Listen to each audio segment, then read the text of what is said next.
şey sağlık içindi, böyle çıktık biz yola. İnsanlık hizmetiydi, vermedik ki hiç mola. Ömrümüzü adadık, bizlere de aşk ola. Gece gündüz çalıştık, Atuder'le kol kola. Acil tıp uzmanlarıyız, hey hey. Hayatlar kurtaranlarız, hey hey. 25 yıl yan yana, hep el ele kol kola. Atuder seninle varız, hey hey. 25 yıl yan yana, hep el ele kol kola. Atuder seninle varız, hey hey.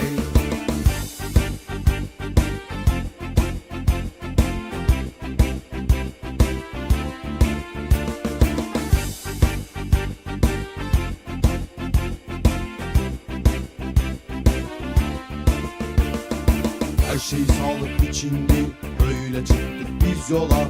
İnsanlık hizmetiydi, vermedik ki hiç mola. Ömrümüzü adadık, bizlere de aşk ola. Gece gündüz çalıştık, Atuder'le kol kola. Acil tıp uzmanlarıyız, hey hey. Hayatları kurtaranlarız, hey hey. 25 yıl yan yana, hep el ele kol kola. Atuder seninle varız, hey hey. 25 yıl yan yana, hep el ele kol kola. Atuder seninle varız, hey hey. Acil tıp uzmanlarıyız, hey hey.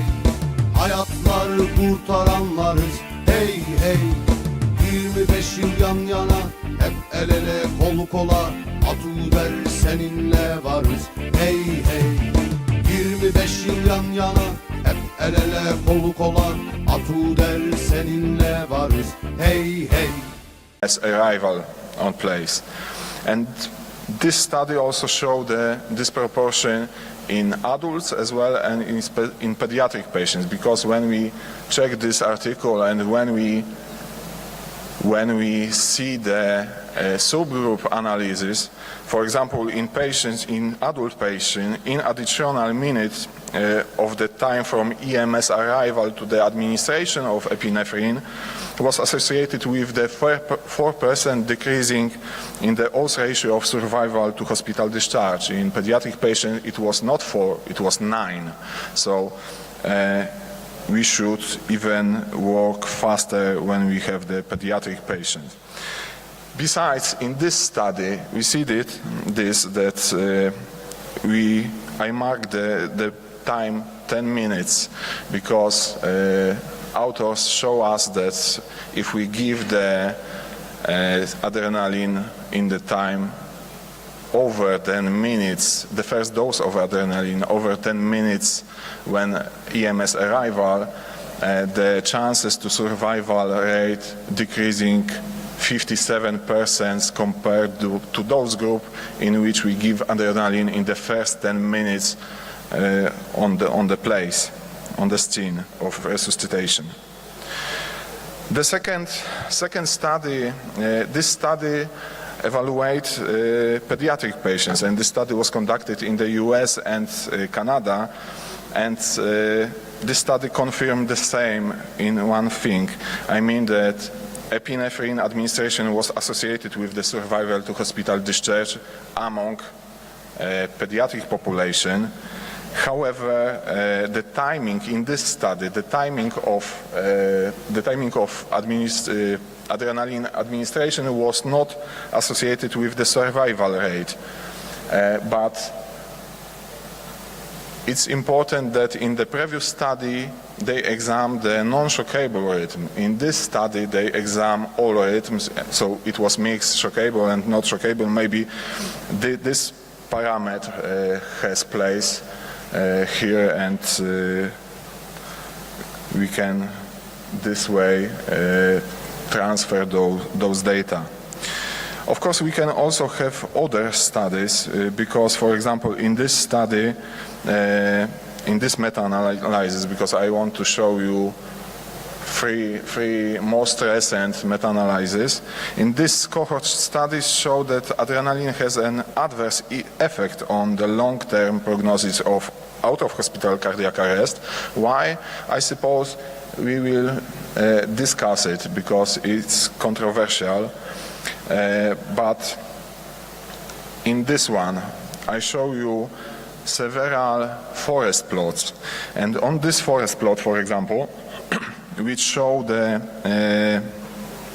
effects of adrenaline versus placebo on return of spontaneous circulation, we see that in randomized control trials, the odds ratio of the ROSC was at the level, as you see, near the 40% versus 11.7. In the cohort studies, it was 22.1 versus 6%. So, according to this, we know that adrenaline increasing, giving the adrenaline, we increase the ratio of return of spontaneous circulation. But what was happened when we divide those studies according to the shockable and not shockable rhythms? In shockable rhythm as well as in non-shockable rhythm, we see also this huge disproportion. But in shockable, the difference was not statistically significant because P was 0.27, but in non-shockable rhythm it was P at the level 0.001. So we should give adrenaline mostly at the non-shockable rhythms according to those studies. Of course, when we're talking about survival to hospital discharge, we can see also the results. The results are the effectiveness of survival to hospital discharge among the out-of-hospital cardiac arrest patients are smaller, and we know that, and we are preparing for that. But in RCTs, the difference was not statistically significant. But in cohort studies, it was 0.03, so it was 6 versus 5.4. However, the next slide is important because we see a positive relation. Because here, when we're talking about survival to hospital discharge, we see that the much more patients survive when the adrenaline was not given, because when was given, only 16% survived to hospital discharge versus 28.6 when the adrenaline was not given. In non-shockable rhythm, it was relatively similar and not statistically significant, but we will discuss it why it was happened. The same when we're talking about giving the adrenaline, the effect of adrenaline on the survival to hospital discharge with good neurological outcome. We see that this disproportions, especially in the RCT studies, was not statistically significantly because it was 0.25, it was 2.2 versus 1.9 respectively percent. In cohort study we see delicate or positive situation because it was 2.3 versus 2.7, but we talk about it that adrenaline can perform the occlusion of the blood vessels, especially in the brain. So maybe this is the situation. When we're talking about the shockable and not shockable, because this is last slide from this study, we see the same situation what was observed in the survival to hospital discharge. I mean that in shockable rhythms, when we not give adrenaline, we have better survival to hospital discharge with good neurological outcome. How we can translate those data?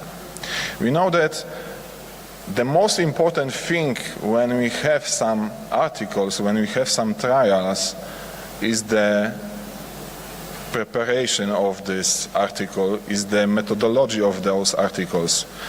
And when we see, for example, here, we see only 2 randomized control trials and other are non-randomized.